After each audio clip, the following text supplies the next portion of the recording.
എല്ലാവർക്കും നമസ്കാരം. ഓണം കഴിഞ്ഞു എങ്കിലും ഓണക്കളി എന്ന് പറയുമ്പോൾ എവിടെയെങ്കിലും ഒരു ഓണത്തിന്റെ ഭാഗമുണ്ടല്ലോ. അപ്പൊ ഒരിക്കൽ കൂടി എല്ലാവർക്കും ഒരു ഓണാശംസ നേരുന്നു.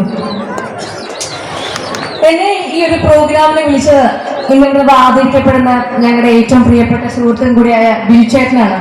അപ്പൊ ഞാൻ വിളിച്ചപ്പം ബിൽചേട്ടൻ തന്നെ ഇന്നലെ ഞാൻ ബിൽചേട്ടൻ അങ്ങോട്ട് വിളിച്ചിട്ട് ചോദിച്ചൊരു ബിൽചേട്ടാ, ഞാൻ ഷൂട്ടിലാണ് തിരുവനന്തപുരത്ത്. എല്ലാവർക്കും ഇപ്പൊ ഞാൻ വന്നപ്പോൾ കുറച്ച് പേര് പറഞ്ഞു മഹാലക്ഷ്മിയുടെ ഷൂട്ടിംഗ് നടന്നുകൊണ്ടിരിക്കുകയാണ്, എനിക്കിപ്പം നാളെ ഞാൻ വരണോ, അത്യാവശ്യമാണോ എന്ന് ഞാൻ ചോദിച്ചു. അപ്പം ബിൽചേട്ടൻ പറഞ്ഞു, എങ്ങനെയാ നമ്മൾ പേരൊക്കെ എല്ലാവരോടും പറഞ്ഞുപോയി, ഇനി വന്നില്ലെങ്കിൽ അത് ഭയങ്കര മോശമാണെന്ന് തോന്നുന്നു.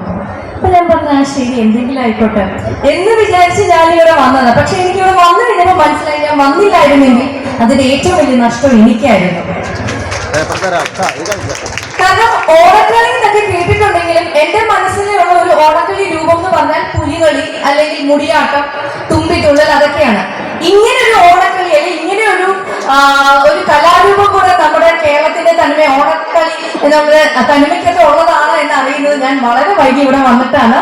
ഇവിടെ പങ്കെടുത്ത എല്ലാ ടീമുകൾക്കും ഏറ്റവും ഹൃദയത്തിൽ നിന്നുള്ള ആശംസകൾ.